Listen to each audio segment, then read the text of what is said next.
Hello everyone, B.O.B. here, and welcome to another Minecraft tutorial. Now today we're actually building a villager-powered crop farm, and this is going to work for carrots, potatoes, and beetroot. Wheat requires an entirely different design, which I wanted to include in this tutorial, but if I'm honest, it isn't quite right yet. It's going to take a little bit of fine-tuning, so I'm going to make that its own tutorial. And we'll get this one out now, and then hopefully get the wheat one out within the next few days or so. Now, this design is fairly common. Well, I mean, I don't know about the shape and size of the whole thing, but the method of collecting the crops is pretty common. Basically, we're using the share mechanics of the villagers, just trapping one villager and having another villager to do the farming and try and feed the trapped villager, but he can't exactly get there. um, so, this is a real easy build, no redstone really involved, and, well, we can kind of fly right through it, I think. And the materials required for this build you can find in this chest right here. You will need at least one chest for collection, 2 hoppers. You're going to need about a stack of dirt. Probably not the whole stack, I don't think, but yeah, just bring a stack. Also, well, realistically, you only need 1 slab, but we're also going to need some building blocks to go around the thing. So I'm going to use slabs for that part as well. I'm going to build walls around it in glass. These don't have to be glass. You can use whatever you want as the walls, but they do have to be at least 2 high. And it's going to take probably about a full stack to build those walls. Uh, you want at least 1 trapdoor. Um, 2 maybe, but I mean, realistically, you kind of want to build a roof over these things anyways. You will need at least 1 bucket of water. A hoe. Doesn't have to be a diamond hoe. I'm going to use a sea lantern in this build, but this doesn't have to be a sea lantern. It's actually serving 2 purposes, though. It's going to light up the farm, as well as block off the top of the composter, so that way your farmers aren't getting stuck in their own composter. This happens so often. But we're going to place that light right on top of that composter, that way they can't get inside there. And, yeah, like I said, it lights up the farm. If you don't have sea lanterns, you can use probably any lighting block, or just put a solid block on top of that composter with torches all around it. You will need a composter, of course. I said it a bunch of times just then.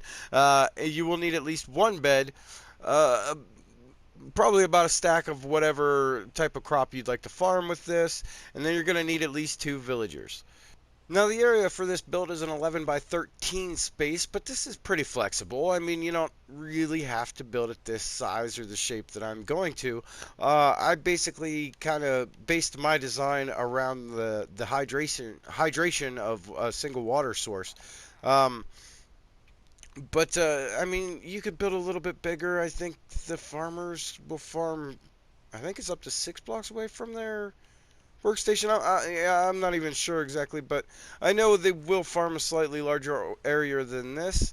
Uh, but this, like I said, this area was all based around hydration rather than the farmer himself. So what we're going to do is we're going to start off by coming right to the center. We're going to place down our collection chest. Right in the center, right up front. And let's have 2 hoppers feeding into the back of that collection chest. Now let's get our dirt. Place, oops, 1, 2, 3, 4 dirt blocks in line with your hoppers. Place a half slab at the end of that line of dirt blocks, and then another 1, 2, 3, 4 dirt blocks. And then let's go ahead and make this like a plus symbol right with this slab right in the middle. So just add another 1, 2, 3, 4 here, and another 1, 2, 3, 4 dirt blocks here. Now, the pattern of this hydration is a lot like the pattern of loaded chunks around the player. So it's kind of like a diamond shape, so it'd actually be shaped a little bit like this. So like the corners of the diamond are actually 3 wide. And then you got diagonal lines going, oops, not there, going to each point. I'm going to go ahead and finish the rest of this in real quick. And with it all filled in, it's going to look a little something like this. Let's go ahead and, well, let's build a barrier around the outside of this thing. And what I like to do is, off one of these corners, I like to leave a little platform so you can place your farmer's bed. So let's go ahead and do that right here. Let's go.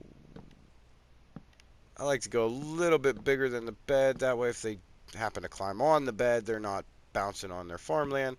But from here, we're just going to take these blocks and kind of go around the outside. These aren't really necessary. I'm just kind of putting them in as a foundation for the walls. But you could skip these blocks altogether if you want. You will need those ones over there for placing the bed on. But the ones that go all the way around the outside, it's really more of an extra thing. But let's go ahead and put some walls around the outside of this thing. So you want these to be at least 2 high, so that way the villagers can't jump out of them. So let's go ahead and we're going to start there and wrap around over top of our collection chest and then come back here. Now for this little corner that we have squared off for the bed, we're just going to wrap around the outside of that.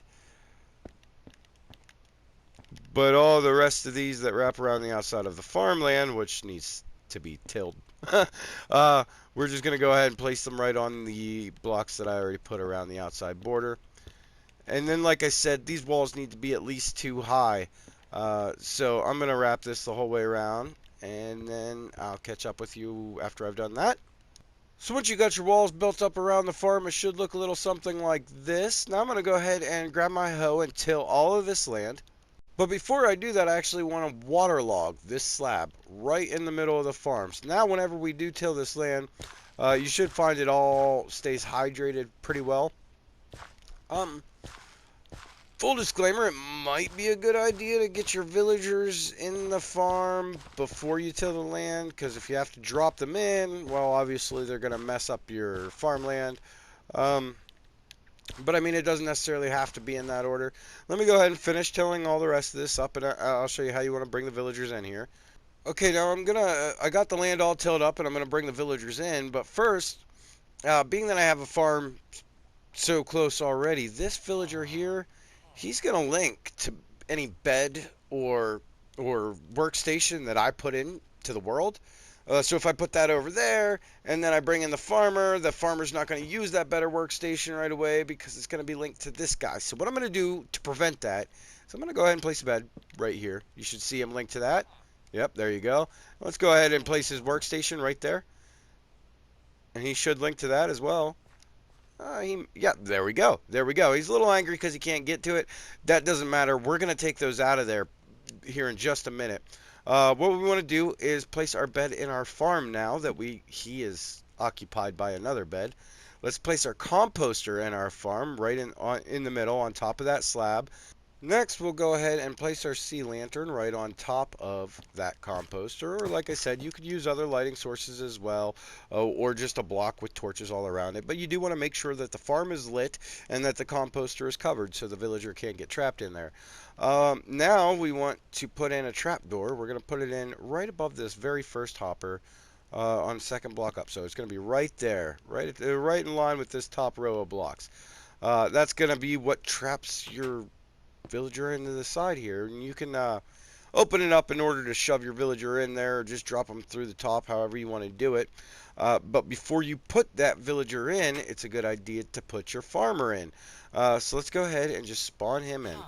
Automatically he should link to this composter and that bed, link to the bed and the composter. That's perfect.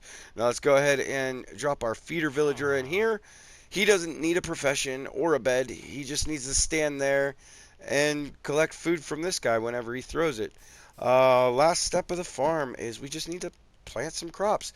And realistically, you don't even have to do this part yourself. You could just give the villager the crops that you want.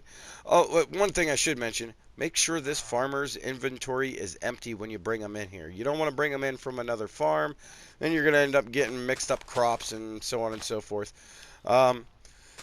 But yeah, like I said, you could just give the villager a stack of the crops that you want him to... Oops, I don't want to eat. A stack of the crops that you want him to plant, and he will go around planting them. But in order to speed the process up, I'm going to go ahead and just plant all these first ones in myself.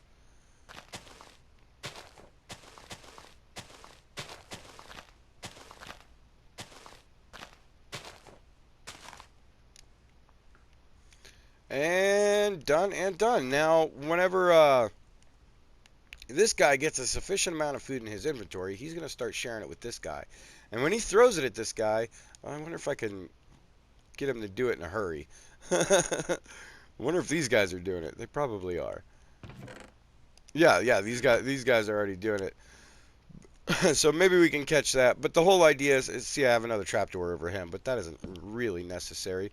Um, the whole idea is when this guy gets a sufficient amount of carrots in his inventory, he wants to share with this guy. He's going to come over here and he's just going to toss them at him. But he can't actually get to him because of this trapdoor right here. He's going to be stuck a block away. Yes, I can walk directly under it. The villagers cannot. So he's going to come over here, he's going to throw carrots at this guy, and they're going to land in those hoppers that the guy's standing in. That's going to come into the chest. That's it. That's how the farm works. I mean, and like I said, this works for potatoes.